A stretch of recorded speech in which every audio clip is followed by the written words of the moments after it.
President Trump has ceded the presidency to Elon Musk. No, that's not happening. Probably heard they sent an email to all federal employees ordering them to list 5 things they did at work last week. Trump loved this idea. He said it was genius. Did you see Jimmy Kimmel absolutely demolish Trump last night? The late night host went full savage mode, calling Trump a walking orange embarrassment who can't even read his own teleprompter without getting confused.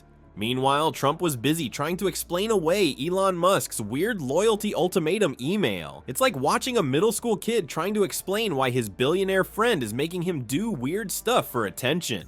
Yeah, well, it's somewhat voluntary, but it's also, if you don't answer, I guess you get fired.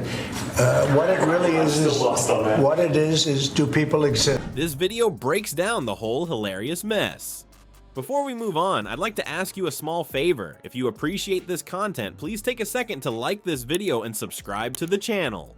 Over 98% of you watch the videos without subscribing. It costs you nothing, but it makes a huge difference to us. So, did you click the subscribe button?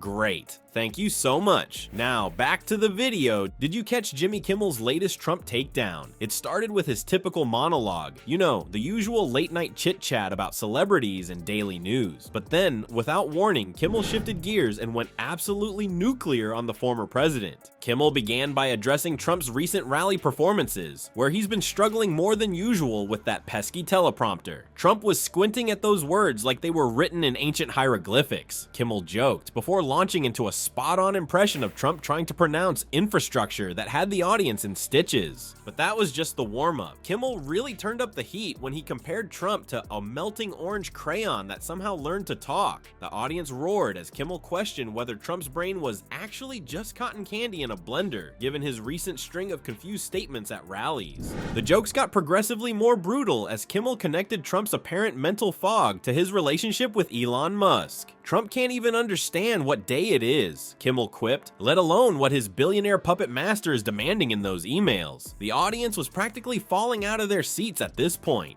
The Defense and State Department specifically told their people, do not respond to this email. In other words, thank you, Doge, our government is finally running efficiently. What really got people talking, though, was when Kimmel dropped his most savage joke of the night. With perfect timing, he suggested that Trump is so desperate for Musk's money and Twitter support that he'd probably name Elon's robot as his running mate if asked. The audience went wild, and clips of the joke immediately went viral online.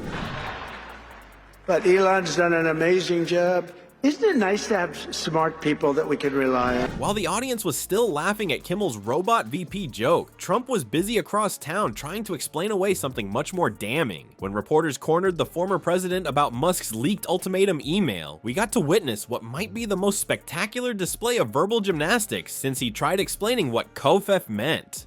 At first, Trump acted like he'd never even seen the email, shaking his head and waving his tiny hands dismissively. What email? I don't know about any email, he said, despite the fact that it was literally addressed to him. Then, just minutes later, he completely changed his story. Okay, now they're saying it's somewhat voluntary, but if you don't respond, he guesses you get fired. Thanks for clearing that up. Oh, that email? Yeah, I saw it. It's nothing, really nothing at all. Fake news making a big deal out of nothing. But wait, it gets better. When a reporter pressed him further, Trump's story shifted yet again. Look, Elon and I are good friends, the best of friends. Sometimes we joke around. It was just a funny thing between friends. Nothing says joke like a billionaire threatening to pull financial support unless you bend to his will, right? Instead of addressing the actual content of the email, Trump went full Trump. Elon Musk is a very smart guy, maybe the smartest, definitely smarter than the fake news media. He rambled before somehow managing to drag Biden into the mess. Various parts of our government were run by, and especially by this last group. So what they're doing is they're trying to find out who's working for the government. Biden couldn't get an email from Elon if he tried. Nobody wants to email him, sad. But here's where Trump really showed his hand. After all the denials and deflections, he finally admitted, I value Elon's support very much, and that when smart people make suggestions, I listen. Translation, yes, I'll absolutely do whatever my billionaire buddy wants if it helps me win. Probably heard they sent an email to all federal employees ordering them to list 5 things they did at work last week. Trump loved this idea. He said it was genius. While Trump was busy playing dumb about Musk's message, the actual email reads like a ransom note written by a billionaire with too much time and ego on his hands.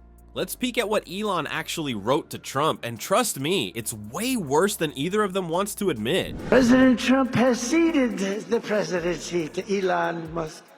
No, that's not happening. The email itself is packed with demands wrapped in thinly veiled threats. Musk didn't just ask nicely for Trump's attention. He basically gave him an or else ultimatum with all the subtlety of a space rocket launch. One part literally states that Trump needed to prove alignment with our vision for America, or risk losing both Musk's financial support and, perhaps more valuable to Trump, his Twitter megaphone. Imagine telling a presidential candidate, "Do as I say or I'll take my ball and go home." That's billionaire playground politics for you. But the real kicker comes in the specific demands Musk laid out. Beyond the general loyalty test language that sounds like something from a mob movie, Musk had the audacity to demand an actual government position. The easiest part of all of it is Elon Musk has no official authority to fire anyone. He's not an elected official. He wasn't appointed. He wasn't confirmed. Not just any position. He wanted Trump to create and appoint him to lead something called the Department of Government Efficiency. Yes, you read that right. DOGE, coincidence? Not likely from the guy who pumps Dogecoin for fun. They don't mean that in any way combatively with Elon. They're just saying there are some people that you don't want to really have them tell you what they're working on last week. This proposed department wouldn't be some minor advisory role either. Musk wanted broad authority to slash federal agencies at will, essentially giving him control over dismantling parts of the government he personally finds inefficient. It's like asking to be America's official budget-cutting czar with a fancy title and zero accountability to voters. Or semi-fired, which, what if that was his catchphrase on The Apprentice? Meatloaf, you're fired. Or semi-fired. The email also contained a deadline, because nothing says friendly suggestion like a ticking clock attached to your demands. Musk essentially told Trump that his support came with strings attached, and those strings look an awful lot like Puppet Master controls. So Trump's response to Musk's demands says it all, doesn't it? Instead of standing up for himself like a real leader would, he's rolling over like a puppy waiting for a belly rub from the world's richest man. The truth is staring us in the face. Trump needs Musk more than Musk needs Trump. This whole saga isn't just late-night comedy gold, it's a warning sign about what happens when tech billionaires start treating presidential candidates like employees. One email from Musk, and suddenly Trump's singing a different tune. It's like watching democracy get bought out in real time. The next time you see these two cozying up on social media or at rallies, just remember this bizarre loyalty test. The real question isn't what Trump will do for America, it's what Trump will do for Elon, and that should worry all of us more than any mean joke Kimmel could ever tell.